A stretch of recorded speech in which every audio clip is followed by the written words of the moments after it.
السلام علیکم ورحمۃ اللہ وبرکاتہ۔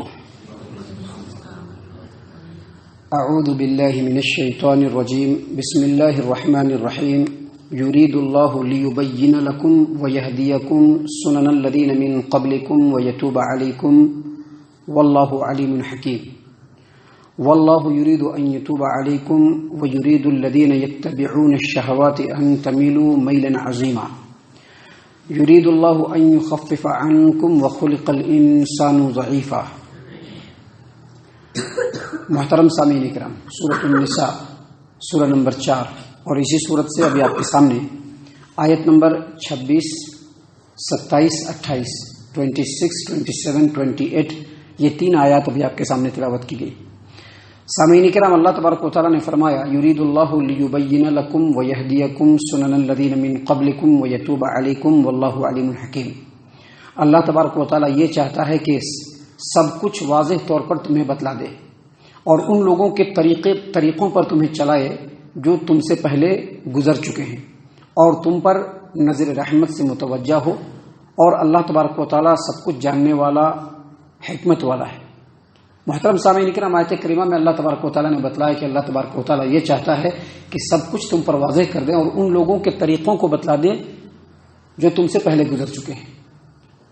آیت کریمہ میں اللہ تبارک و تعالیٰ نے یہ بتلایا ہے کہ یہ جو صورت ہے، اور اس صورت کے آغاز سے ہی جو عائلی، معاشرتی اور سماجی احکام اللہ تبارک و تعالیٰ کی طرف سے بیان کیے جا رہے ہیں، مثال کے طور پر یتیموں کے حقوق کی دیکھ بھال کرنا، اسی طرح سے عورتوں کے اوپر سماج و معاشرے کے مختلف طبقوں میں مختلف انداز میں جو بے انصافیاں ہو رہی ہیں ان میں عورتوں کو انصاف دلانا، اسی طرح سے نکاح کے احکام، میراث کے احکام، متبنہ کے احکام، جو کچھ جو اللہ تبارک و تعالیٰ اس صورت کے اندر آغاز سے ہی بیان فرما رہے ہیں۔ بیان فرمانے کا مطلب اور مقصد یہ ہے کہ اسی طرح کے یا اس سے ملتے جلتے احکام اور قانون اللہ تبارک و تعالیٰ نے اس سے پہلے نبیوں کو دیے تھے، اور یہاں پر جو اللہ تبارک و تعالیٰ تمام باتیں بیان کی جا رہی ہیں لگاتار ہمارے سامنے، اس کا مقصد یہ ہے کہ صرف ان کے طریقوں کو ہمیں جاننا نہیں ہے بلکہ اس کے مطابق عمل بھی کرنا ہے۔ یہ نہیں کہ بتلایا جا رہا ہے ایسے حکم تھا اب ایسے ہو رہا ہے، اللہ تبارک و تعالیٰ نے پہلے نبیوں کو بھی یہ حکم دیا تھا تو یہ تم لوگوں کو بتلایا نہیں جا رہا ہے، بلکہ ان کے اوپر عمل کرنا ہے، یہ بتلایا جا رہا ہے کہ اسی طرح سے عمل کرنا ہے، انبیاء کے انہی طریقوں کو اپنانا ہے اور اختیار کرنا ہے۔ اسی لیے اللہ تبارک و تعالیٰ نے فرمایا کہ اللہ تبارک و تعالیٰ یہ چاہتا ہے کہ سب کچھ تم کو واضح طور پر بتلا دے، اور تم سے پہلے لوگ جو گزر چکے ہیں ان کے طریقوں کو بتلا دے، اور اللہ تبارک و تعالیٰ اپنی نظر رحمت سے تمہارے اوپر متوجہ ہونا چاہتا ہے کہ ان احکام کو اپنا کر کے اپنی دنیا کو بھی اور اپنی آخرت کو بھی سنوار لو، اور اللہ تبارک و تعالیٰ جاننے والا ہے، حکمت والا ہے۔ سامعین کرام، ان باتوں کو بیان کرنے کے بعد اللہ تبارک و تعالیٰ نے آگے فرمایا کہ واللہ یرید ان یتوب علیکم ویرید الذین یتبعون الشہوات ان تمیلوا میلا عظیما۔ بہت ہی انسان کے بالکل نیچر کے مطابق اللہ تبارک و تعالیٰ نے قرآن کریم کے اندر ساری باتیں بیان کی ہیں، انسان کی فطرت کے مطابق کہ انسان کو کیسا رہنا چاہیے، انسان کیسے رہنا چاہتا ہے۔ اللہ تبارک و تعالیٰ نے فرمایا کہ اللہ تبارک و تعالیٰ تو یہ چاہتا ہے کہ تم پر نظر رحمت سے متوجہ ہو، مگر جو لوگ اپنی خواہشات کی پیروی کرنے والے ہیں، یعنی اپنی چاہت کے مطابق زندگی گزارنے والے ہیں، وہ لوگ یہ چاہتے ہیں کہ تم سیدھے رستے سے ہٹ کر کے دور چلے جاؤ، یعنی سیدھے رستے پر نہیں رہو۔ سامعین کرام، آیت کریمہ کے اندر جو یہ بتلایا گیا ہے کہ جو لوگ اپنے خواہشات کی پیروی کرنے والے ہیں، اس سے مراد وہ لوگ ہیں جو اللہ تبارک و تعالیٰ کے حکموں کے مقابلے میں اپنے باپ داداؤں کے رسم و رواج کو ہی سب سے بڑا سمجھتے ہیں، اور یہ اس زمانے میں بھی تھا اور آج کے زمانے میں بھی ہے۔ آج آپ جنرلی لوگوں کے سامنے قرآن و حدیث کی بات کریں گے تو جنرلی لوگ یہ کہیں گے ہمیں بڑے بلّہ کے دن سے ایسے کر رہی ہیں، ہمیں بہت دنوں سے ایسے کر رہے ہیں، ہمارے باپ دادا ایسے کرتے آئیں گے۔ باپ دادا کو دیکھ کر کے یہ ہمارے چھوٹے چھوٹے بچے ہیں، ان کے لیے ضروری ہے کہ یہ لوگ قرآن و حدیث کی اہمیت کو سمجھیں، اور جو سماج و معاشرے میں نسل در نسل جو رواج چلا آ رہا ہے، رسم چلا آ رہا ہے، لوگ جس انداز میں عبادت کو انجام دے رہے ہیں، جس انداز میں اپنے معاملات کو انجام دے رہے ہیں، جس انداز میں اپنے طریقوں کو انجام دے رہے ہیں، اس کو چھوڑ کر کے قرآن و حدیث کی اتباع کرنے والے بنے۔ اسی لیے یہ ساری باتیں بتلائی جا رہی ہیں۔ اللہ تبارک و تعالیٰ نے فرمایا کہ جو لوگ اپنے خواہشات کی پیروی کرنے والے ہیں وہ یہ چاہتے ہیں کہ آپ سیدھے راستے سے ہٹ جائیے، قرآن و حدیث پر نہ چلیے،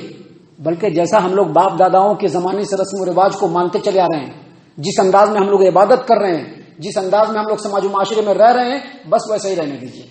اور آپ بھی ہٹ جائیے، وہ یہ چاہتے ہیں۔ تو یہ وہ لوگ ہیں جو اللہ تبارک و تعالیٰ کے حکموں کے مقابلے میں اپنے باپ داداؤں کے رسم کو بڑا سمجھتے ہیں اور اسی سے محبت کرتے ہیں۔ اب چاہے یہودی اور عیسائی لوگ ہوں، چاہے منافقین ہوں، چاہے مشرکین ہوں، چاہے ہمارے قوم کے لوگ ہوں، سارے لوگ اس سے مراد ہیں، کوئی اس سے الگ نہیں ہے۔ جب قرآن کریم کے اندر کوئی آیت کریمہ آئے گی اور اس کے اندر جو باتیں ہوں گی، اگر وہ صفت کسی بھی قوم کے اندر ہو وہ اسی کے اندر شامل ہے، وہ صفت کسی بھی قوم کے اندر وہ اسی کے اندر شامل ہے۔ دیکھیے سر، جب یہ قرآن کریم نازل ہو رہا تھا اس وقت سماج و معاشرے کا حال کیا تھا کہ بیٹیوں کو اور بچوں کو وراثت نہیں دیتے تھے، کہا کہ دینا پڑے گا، لوگوں کو بہت برا لگنے لگا۔ کوئی عورت ہوتی تھی، اس کا شوہر اگر مر گیا تو اس کے وارثین یعنی جو مرنے والا ہے اس کا بھائی یا اس کا سوتیلا بیٹا اس کا حقدار بن جاتا تھا، اس کو بالکل آزاد نہیں چھوڑتا تھا، خود شادی کرنا چاہتا تھا،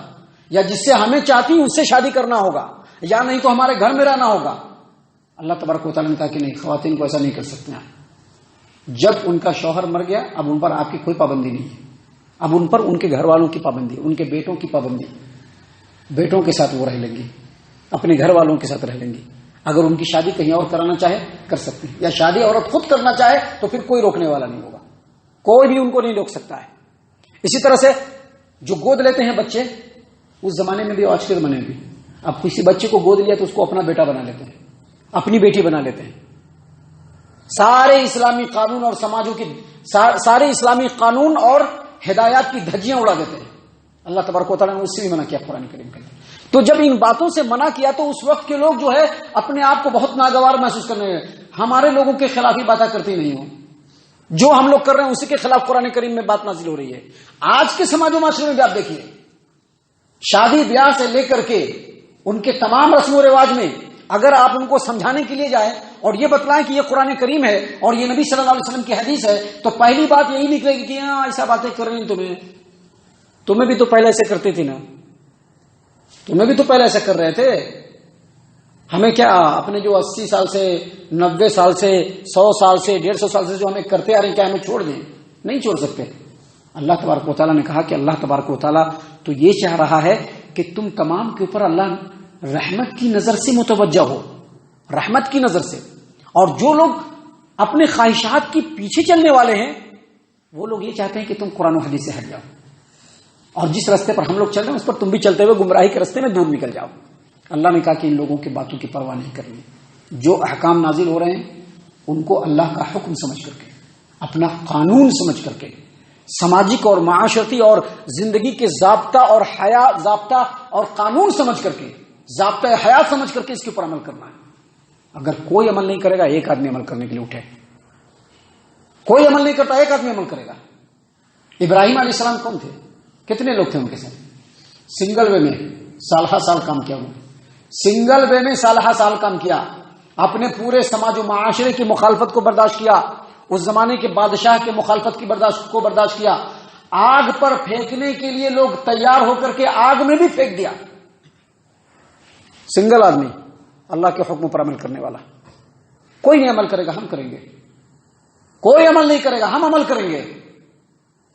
کیونکہ اللہ تبارک و تعالیٰ یہی چاہ رہا ہے کہ جو لوگ اس طرح کی باتیں کرتے ہیں ان کی باتوں پر آپ توجہ مت دیجیے، آپ کا کام ہے جو حکم نازل ہو رہا ہے اس حکم کے مطابق آگے بڑھتے چلے جائیے۔ محترم سامعین کرام، اس کے بعد جو اگلی آیت کریمہ ہے اس میں اللہ تبارک و تعالیٰ نے فرمایا یرید اللہ ان یخفف عنکم وخلق الانسان ضعیفا۔ اللہ تبارک و تعالیٰ نے یہ چاہا ہے، اللہ تبارک و تعالیٰ یہ چاہتا ہے کہ جو رسم و رواج کا جو بوجھ ہے نا وہ تم پر سے ہٹا دے۔ ابھی اب دیکھیے ہمارے سماج و معاشرے میں، مسلم سماج و معاشرے کو دیکھ لیجیے، شادی جو بالکل آسان ہونا چاہیے، آج کے سماج و معاشرے میں غریب ہو یا امیر اس شادی کو بالکل بوجھ بنا دیا ہے، جس کی وجہ سے بہت ساری لڑکیوں کی شادی نہیں ہو پا رہی ہے۔ آپ ہر سماج و معاشرے میں، آپ دوسرے جگہ میں جائیے، آپ ٹپ ٹور میں ہی سروے کر لیجیے، آپ بہت سارے بچیوں کی شادی اس لیے نہیں ہو رہی کہ ان کے پاس مال و متاع نہیں ہے، بہت ساری بچیاں پڑھ کر کے اپنے گھر میں بیٹھی ہوئی ہیں، ان سے جب بات کیا جاتا ہے، ان سے پوچھا جاتا تو کہتے ہیں کہ شادی کو کرنے کے لیے جو سہولت ہونی چاہیے وہ بھی تو ہونی چاہیے نا، کیسے شادی ہوگی؟ ماں باپ کو دیکھ کر کے وہ بچی مجبور ہے۔ ایک معمولی شادی آج کل کے ڈیٹ میں ہمارے سماج و معاشرے میں ہو رہی ہے، اس میں 10 لاکھ روپیہ لوگ خرچ کر رہے ہیں۔ معمولی شادی 10 لاکھ روپیہ خرچ کر رہے ہیں، اور اچھی شادی ہوتی ہے تو اس میں 50 لاکھ، کروڑ، اس طرح کے پیسے لوگ خرچ کرتے ہیں۔ اللہ تبارک و تعالیٰ یہ چاہتا ہے کہ رسم و رواج کے بوجھ سے تم کو ہلکا کر دے۔ اللہ سے یہ بتانا چاہتا ہے کہ جتنے بھی حکم اور جتنے بھی احکام اور جتنے بھی اصول اور جتنے بھی قانون اللہ تبارک و تعالیٰ قرآن کریم کے اندر نازل فرما رہا ہے، وہ انسانوں کے بساط کو دیکھ کر کے کہ انسان کتنا کر سکتا ہے۔ شادی کو بالکل آسان بنایا گیا، مہر کو بھی بالکل آسان بنایا گیا۔ قرآن کریم کی صورت یاد ہے، اس پر بھی مہر ہو کر کے آپ شادی کر سکتے ہیں، تاکہ سماج و معاشرے کے اندر برائی اور فتنہ نہ رہے، بالکل اچھائی رہے۔ ایک آدمی اگر اپنے جذبات پر کنٹرول نہیں کر سکتا ہے، اس کو 1 سے لے کر کے 4 شادی تک کرنے کا حکم دیا گیا ہے کہ آپ 1 سے لے کے 4 شادی کر سکتے ہیں۔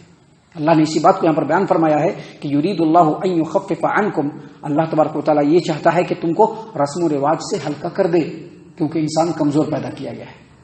سامعین کرام، یہ تمام باتیں اللہ تبارک و تعالیٰ ہم لوگوں کی ہدایت اور رہنمائی کے لیے بیان فرما رہا ہے۔ ابھی اس صورت کریمہ میں اور بھی بہت ساری باتیں جو انشاءاللہ کل اور کل کے بعد کے درسوں میں ہم آپ کے سامنے اللہ تبارک و تعالیٰ کی اجازت اور توفیق سے پیش کرنے والے ہیں۔ اللہ تبارک و تعالیٰ سے دعا ہے کہ اللہ تعالیٰ ہم تمام کو ان تمام باتوں کے اوپر خوب غور و فکر اور تدبر کرنے کے ساتھ ساتھ ان باتوں کے اوپر عمل کرنے کی بھی توفیق عنایت فرمائے، آمین۔ اللہ تعالیٰ ہم تمام کو صحیح معنوں میں پکا سچا مومن مسلمان بنائے، اللہ اور اس کے رسول صلی اللہ علیہ وسلم کی اطاعت و فرما برداری کرنے والا بنائے، صحابہ کرام رضی اللہ عنہم کے طریقے پر چلنے والا بنائے، جنت الفردوس میں جگہ عطا فرمائے۔ اے اللہ ہم تمام کو جہنم سے پناہ دے، اے رب العالمین ہم تمام کو جہنم سے پناہ دے، اے مالک الملک ہم تمام کو جہنم سے پناہ دے، آمین یا رب العالمین۔ وما علینا الا البلاغ۔